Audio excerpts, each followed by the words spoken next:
Hey, you guys, and welcome to the Steele Wars Hyperchat for Monday, the 14th of September, 2020. I am Steele Saunders, and I do love Star Wars. Now, I do have to warn everyone, my cat is disturbing my work area quite a bit. So we started a couple of minutes late as he decides where to sit. This is Jerry the Persian, everyone watching on the YouTube stream.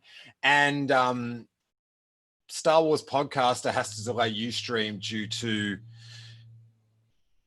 cat trying to find a place on his desk is one of the saddest Onion articles that I've ever been featured in. But here we are with the tale. If you're just listening to the podcast, you're missing some great cat tale in host attempts from Jerry the Persian.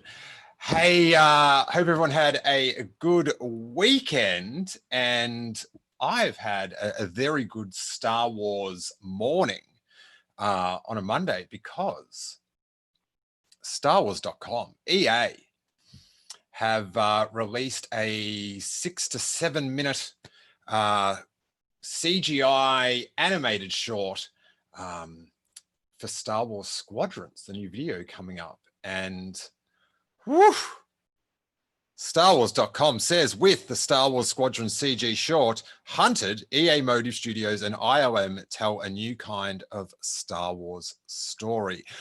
ILM's John Knoll, Lucasfilm's James Waugh, and EA's Neil Appiday talk to StarWars.com about their surprising new short set before the events of the next major Star Wars video game. And this 6 minute clip,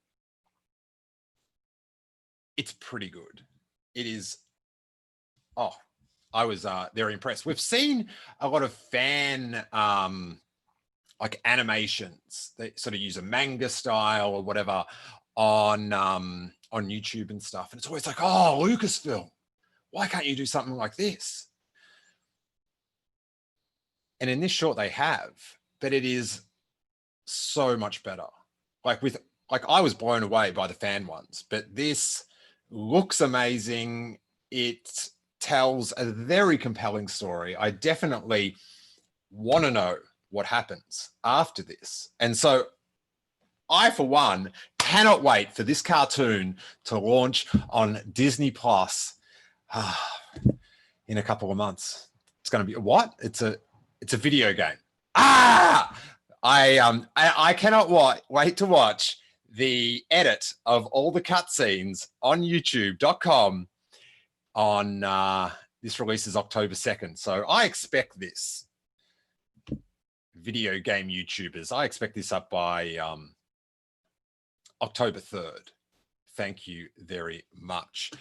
But it is terrific. If you, I've got the link in the show notes and all that stuff, so check it out. But I'll run a bit on the screen now for those watching, and then I will chat about it, react to a bit of it in the chat, all that good stuff. All right, we've got that going. Hey, everyone in the chat. Hope you guys are doing well. Andrew Jardine very kindly says, can't watch the live episode today, out and about with my son. Just wanted to say thanks so much for all the content lately, Steele. This has been like my Star Wars celebration. I thank you for the sentiment, Andrew Jardine. But if some idiot that's trying to keep himself sane during all this by doing a Star Wars live stream every day with his cat is your Star Wars celebration, I don't know if you've been to Star Wars Celebration. It's better than what's going on here, I assure you. But thank you for your enthusiasm for it. I really appreciate it. And I'll segue to a sweet plug. If you are enjoying it, whether it's on YouTube or on the podcast occasionally, then please consider joining the Patreon at patreon.com/Steele Wars. You get all the YouTube, just on the $1 level, you get all our past interviews and every bit of YouTube content in audio form. If you're like Andrew and you're out and about and you don't have time to watch. And either way, it all supports to keep things going. So thanks for that, Andrew, to lead into a sweet segue. And how it works is the Monday edition of the Hyperchat will be on all the feeds for the podcast. Then the subsequent Tuesday through Friday in audio form, they'll only be on the $1 and up tier on Patreon, or you can come check them all out daily, whether it's live or on delay on youtube.com/Steele Wars. So let's go to a few listener thoughts about this.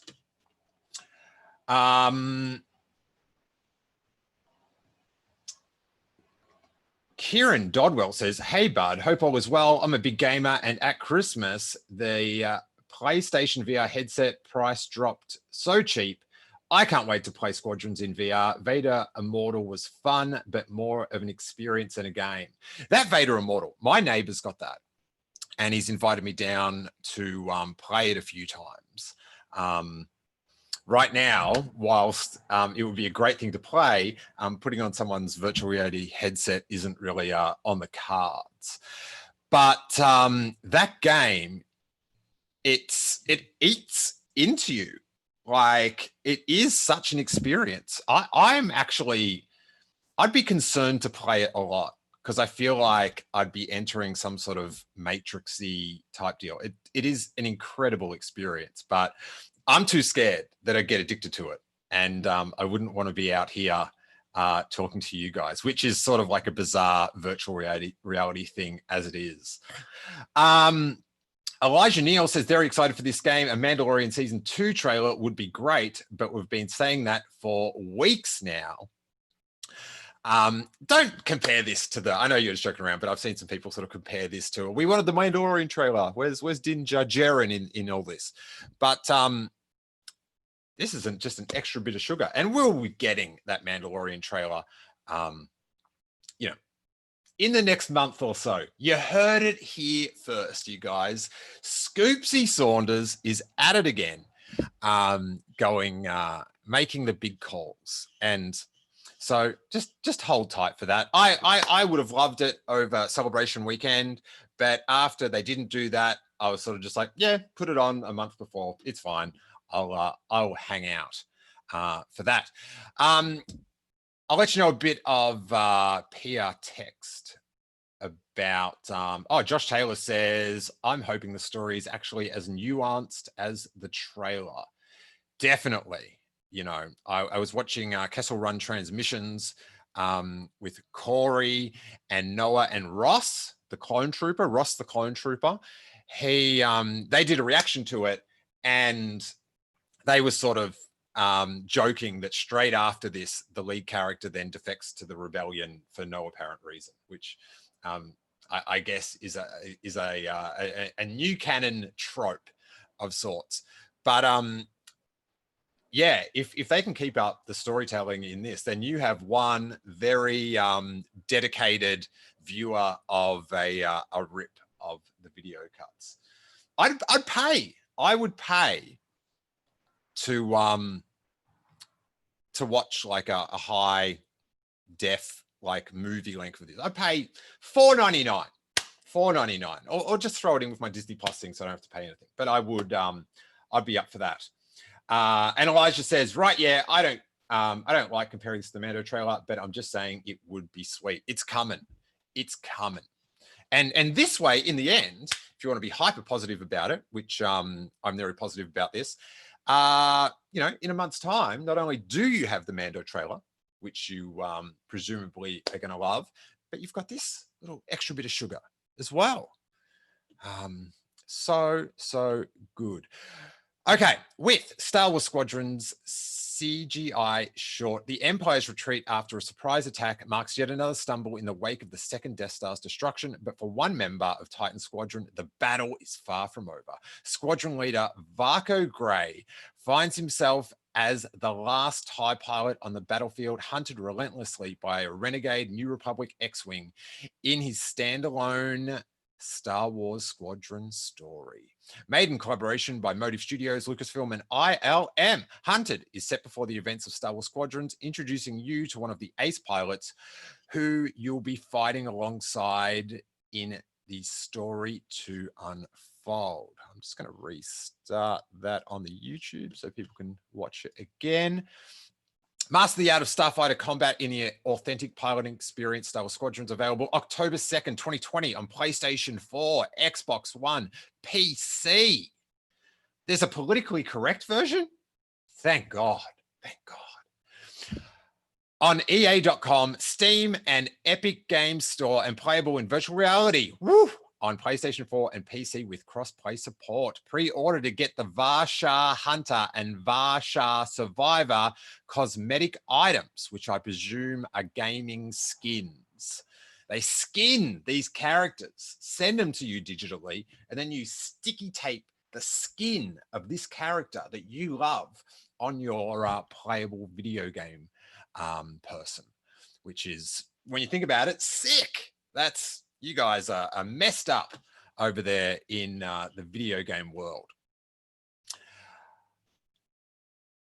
So that's about it. I think you can check out the article on StarWars.com, written by the good dude Dan Brooks. And there's a trailer there, there's an interview. You know, the fact that like John Knoll and ILM are involved with this speaks to its quality. Like the effects, like when they're in space and stuff, like the Star Destroyers. Woo, that's some good action. That is some good action. Josh Taylor says also that part with debris falling through the atmosphere, chef's kiss. I much prefer the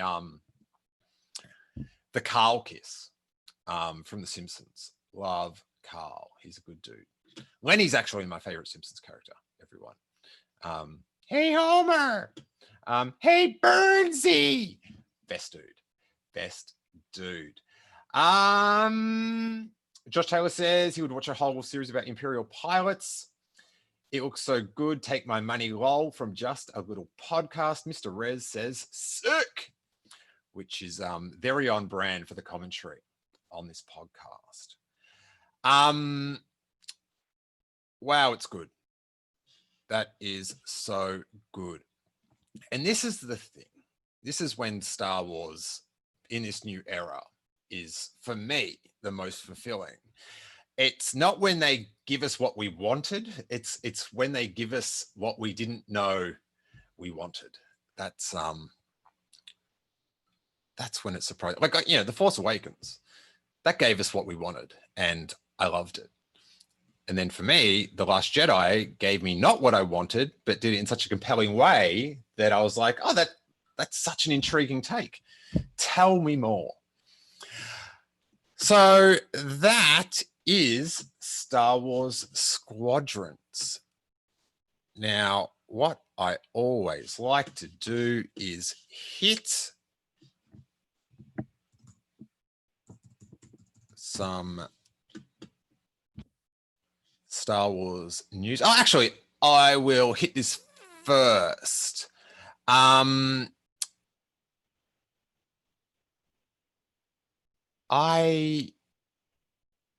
Someone sent this comment to me on YouTube.com about the plan with the sequel trilogy, and how this person was saying that they'd been called, for saying there was no plan, they'd been called a troll and an entitled bot, a bot, a racist, or a sexist for saying there was no plan to the Disney sequel trilogy. Now, you may have been called those things, but it's definitely not for saying there's no plan. It's maybe for the way you expressed it, but simply saying, hey, there's no plan, that's no good. No one replied that you're sexist because of that. That just did not happen. But appreciate you watching. I appreciate it. Elijah Neal just cracked me up in the chat with his Lenny quote. So long dental plan. Oh, God. The Simpsons.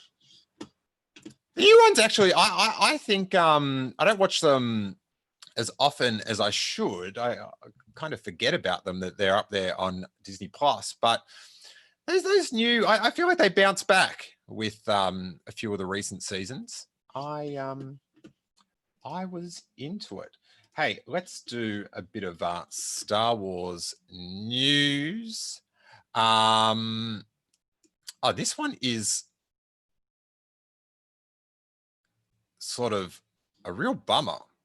This one's on the Daily Mail. Perfume firm Joe Malone apologizes to Star Wars actor John Boyega after axing him from an advert. So John Boyega had been a worldwide face. He'd been signed up to represent Joe Malone fragrances. And then in the advert that he'd filmed, when it was in China, they got rid of just him and replaced him with a Chinese actor. And,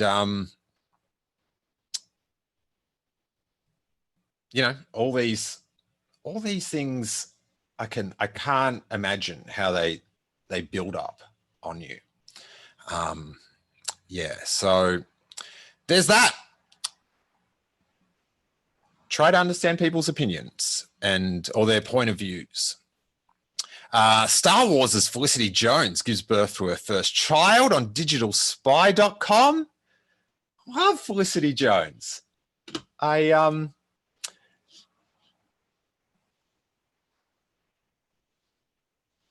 going to get confused because maybe she's giving birth to Rey. Does that work out timeline-wise? Is this a real world retcon of the character of Rey? I don't know. Hey, this is also in the Star Wars news, which is a bit of a bummer. You know, we all thought there'd be a lot of buzz around the cast of The Mandalorian around this time, but maybe not for these reasons, certainly. And, you know, this has hit the mainstream media. It is Gina Carano has been accused of mocking trans people with her reaction to some people hitting her up about not having pronouns in her Twitter bio, which I can't really vouch for how they went about that. But then she sort of pushed back with, you know, mocking the pronouns, which is really unfortunate and has hurt a lot of people out there. Now, if this is all this sort of issue is new to you, I would advise on the screen right now, you know, if you Google Star Wars, these things will come up. There's an article from The Independent, Star Wars Mandalorian star Gina Carano accused of mocking trans people. One from the Mary Sue. Gina Carano called out for transphobic Twitter presence. And one from Epic Stream. These are just random ones that came up first. The Mandalorian star Gina Carano gets called out for transphobic Twitter presence. Read them all. Read a bunch from different points of view, and you work out what's what in your belief system, and trying to understand how other people in our community feel, what things are unnecessarily make them feel pushed out of somewhere where we want everyone to feel welcome in the Star Wars community. So I will say this about that. And with all these issues coming from the white male perspective, that is just because someone has a go at you about something that you do, and maybe their reaction is a bit full on for your take, it doesn't mean they're right about the actual thing or they're wrong about the actual thing. Like if I am on my phone and I'm walking across the street and a car has to brake and they wind down the window and say, "Watch where you're going, you moron," and then start swearing at me. Well, their reaction is a bit full on for me, I definitely think, for most people, but they're not wrong about me needing to watch where I'm going. So if someone, like say if you said, "Oh, that's so gay. That's so gay." And, you know, definitely in the 80s and the 90s, it was a pretty common bit of slang, you know. And someone says, "How dare you say that? You're a homophobe." Like their reaction might be too strong. In my opinion, it is, because it's a common bit of slang that's sort of getting used out of its negative context. But once it's explained to you that that's hurtful for some people in the community, and it's a word that can, just with a little bit of thought and getting training, I guess, discipline, you can easily replace it with other hot slang like whack. That's so whack. Then try to make that move. Don't react to their overreaction. And also, I always find, don't prove people right when you're accused of something. Try to, you know, if you're going to defend yourself in the defense, don't become what they just accused you of. So that's that. And yeah, these are very tough, divisive times, and it sucks for worse for people that that feel that are offended by that sort of stuff, sort of unnecessarily. Don't prove you're not a bully by bullying. It's there's that. What else is in Star Wars news? Oh, this one is hilarious, you guys. In a sad, sad way. Let's get this up. Inverse.com. New Star Wars movie, The Next Rogue One, could show Palp's darkest moment. Oh my God, new Star Wars movie, The Next Rogue One. I'm going to click. Don't do it, because the article, of course it was, is just about a fan theory about what a Star Wars film could be in the future. No shame at all. In other similar news, who knows what this could be? This could be pretty cool. The Direct, I've seen this on the Direct.com. Star Wars Samuel L. Jackson starring Mace Windu prequel, rumored to be in early development. The Star Wars television train is picking up steam with the announcement that The Mandalorian Season 2 will return in October, not to mention a series in development for Rogue One star Cassian Andor and fan favorite Obi-Wan Kenobi, as well as a new animation featuring the Bad Batch. Oh my God, I've got to skip all this stuff. Rumor, thank you. According to Daniel RPK's Patreon. Now, I think I've seen tweets from Daniel RPK before, and I'll just go to his... He seems to be a freelance journalist about comic book movie news type stuff. I think CNBC has described him as a Twitter influencer and writer, and he has 85,000 followers. So big following. According to Daniel RPK's Patreon, God, he's delivering value to the Patreon listeners. That's good. Lucasfilm is reportedly looking at developing a project focusing on a young Mace Windu. A new actor would be cast to play a young Windu, but Samuel L. Jackson would still have a role as the adult version of the character. It should be noted that Lucasfilm has only considered this project, and it's unsure if the studio will decide to move forward with the project in future development. Then it goes on into saying what it means.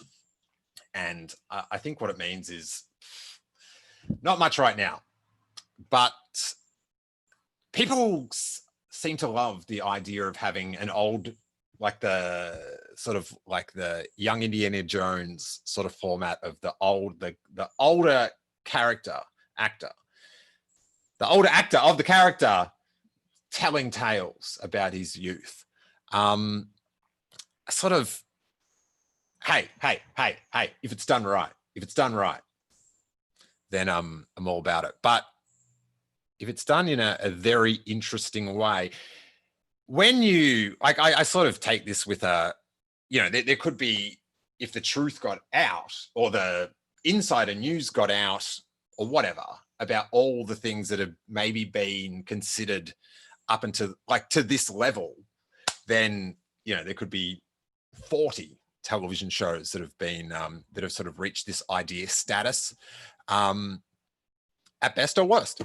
And the Obi-Wan Kenobi series is rumored with the, you know, Hayden Christensen and Clone Wars, like there's going to be flashbacks or something.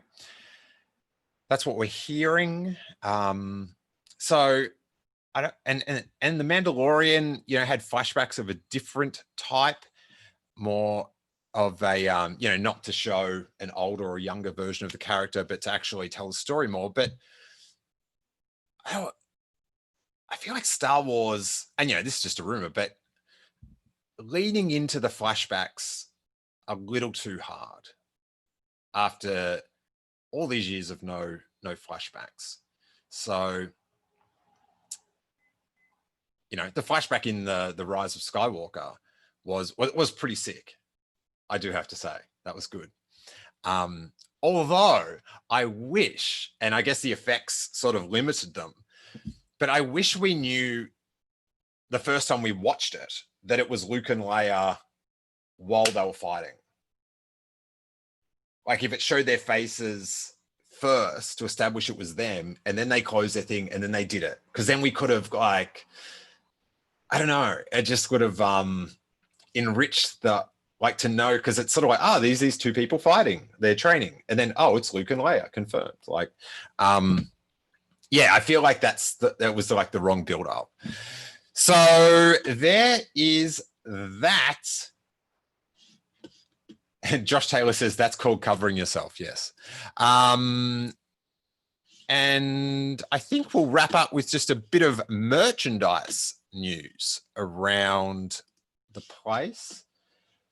Let's go to screen share over here. I should point out, along with putting out these episodes every day, I'm working on upping the production values, and Max Palace has been schooling me. He did the Star Wars Post news website, and he's still on Twitter talking Star Wars all the time. He took me through how to work that OBS program, and I'm just getting my head around it and getting some graphics up and stuff. But things are, guys, it's going to be, for my level, very, very quite a leap forward. Yakface, at _Yakface, our favorite toy news reporter. Make sure a couple episodes back on the audio podcast on iTunes or wherever, we've got a in-depth 90-minute chat with Yakface about toy collecting, then, now, in the future. Will Hasbro ever lose the license to someone else? What that would mean for collecting. So check that out on iTunes or wherever good or bad podcasts are downloaded. Funko announces New York Comic Con exclusive Luke Skywalker in Princess Leia. Great segue. Jedi training from The Rise of Skywalker. And if you're watching the YouTube feed, you can see it is the helmet up version of Ignite the Green Jedi Master Luke Skywalker in some sort of Jedi training robe, and Jedi training Princess Leia, General Leia. Oh, it says Princess Leia. That's the original. That's what the actual branded item is. That's pretty sick. That is pretty sick. I believe probably the first flashback Luke and Leia merchandise of any type. If someone can chime in and let us know if I'm wrong about that. So Hasbro, come on, buddy, at Hasbro. Get with it. Get these flashback figures out. That is what many people want. Someone, when I was talking about it on Twitter before, mentioned they hadn't even done the new Poe or Finn figures. And I just feel like the balance of how toyetically popular they are as toys and the update in the costume not being, you know, there's a fair update, but I sort of saw those figures sitting around after the rise of The Last Skywalker. No, The Last Jedi. The Last Jedi. The Last Jedi. So maybe the minor update to, you know, I know to us, you know, Poe's got a scarf, totally different. But that could be why they had been avoided. But then Kylo and Rey are such, you know, key characters that the update was necessary. And the Kylo Ren red helmet, that was pretty cool. That was pretty cool. In other New York Comic Con Funko news, we have got at May the Funko Be With You, which is a really comprehensive Star Wars Funko news Twitter feed. New York Comic Con Amazon shared exclusive, The Child with Pendant. And it's a adorable, apparently. It is. 3.25-inch figure, and it will be available for $15 from Funko and Amazon in October while supplies last. And he's holding the little something-a-saw pendant that the Mandalorians are into. You know, the pendant. What's that? Oh, Josh Taylor also says they haven't done all the Knights of Ren either. Yeah, I think the only way you're getting all those Knights of Ren is in some box set for a convention or something like that. They just don't look different enough. I know, like, even with what's it called, the Praetorian Guards. You know, after the film came out, the variations I don't think sort of hit with enough people. That's why you got to get this stuff out before the movie comes out. People are still hyped. Hey, I hadn't seen these before, and I just wanted to, this is going to be my last thing. These are by Hasbro. These little Mandalorian, the child sort of mini, they're like sort of Japanese style, just little mini statues, and there's 6 at the moment, it seems, or it might be series 2. So I've already missed the first 6, but it's these little cute sort of vinyl baby Yoju, if you will, figures. And there's one of him in his crib. There's one of him at, I think it's the little panel where he steals the knob. There's one of him with the medallion. There's one of him coming out of a stormtrooper helmet, which isn't canon. Not sure about that. There's one of him defending a flame, and the flame just looks so much like Jango Fett's flame that he threw in the Attack of the Clones Hasbro figure. And then there's one of him in a basket, and he's getting, I think he's on a speeder. You can't see the speeder. He's in a basket, but his mouth's all open and agape. These are very good uses of the license. I admire when they did this like back in the day with the Ewoks, and they brought out all those play school Ewoks. They sort of like took the vibe of the character and then sent that character off into different parts of merchandising and licensing. Those play school Ewoks, like the treehouse and that, oh, I would love them. I would one day when, but I can't get it while Harry's still in the age where he'd want to play with that, because that's just too, it's too dangerous. And he's obsessed with Ewoks right now. He's got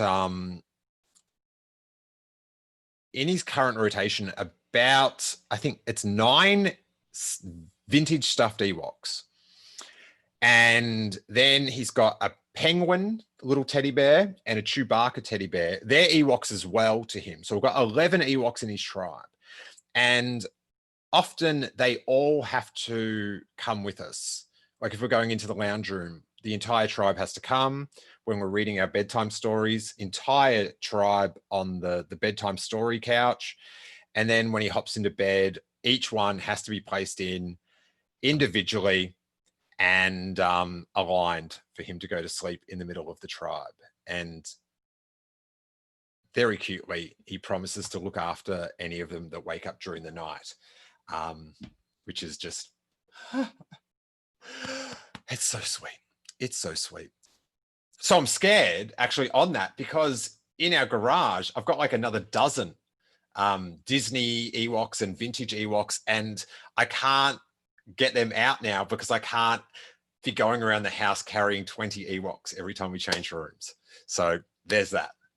But these are sick. And I have to give credit where credit's due. That's a good pivot to work off the cuteness and the popularity of one of the characters. So check those out. I'm going to be keeping them an eye out for those.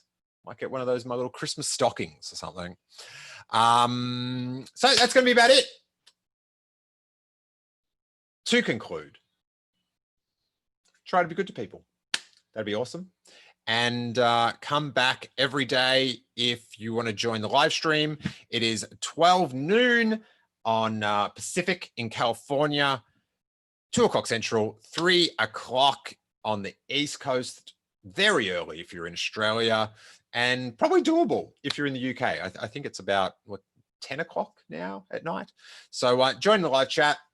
And please give a little like and do all subscribe and all that stuff, because it helps sort of get it out to more people.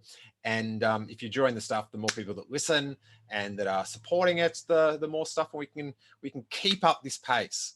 We can keep up this pace. This is a month test. If I can achieve this, and just a little something to keep me extra occupied during all this weirdness. So if you like it, please support, and we will keep it going. We have up on the Mercho store, my little merch site, pre-orders for the Yub Nub reissue t-shirt that we hadn't done for a couple of years, and the Yodi Hawk, which of course is my 80s skateboarding tribute to the child, Baby Yoda, Yoju, if you will. And those t-shirts are back and front, screen printed. They are not digitally printed. They'll last forever on the highest quality ring spun t-shirts. And the pre-orders are up now. There's also sticker packs, all that good stuff. And if you want more content or support the content, please visit patreon.com/Steele Wars for how many? Become a patron to unlock 702 exclusive posts, and the majority of them are audio podcasts. So if that's what you're into and you just want to keep the YouTube stuff coming, all that good stuff, support that. Thank you guys so much. I will see you tomorrow. We should have Corey on Thursday to talk whatever's happening in Star Wars, maybe some surprise guests before then. And then on Friday, we'll do the Patreon Q&A. Thanks so much. And may that force be with you.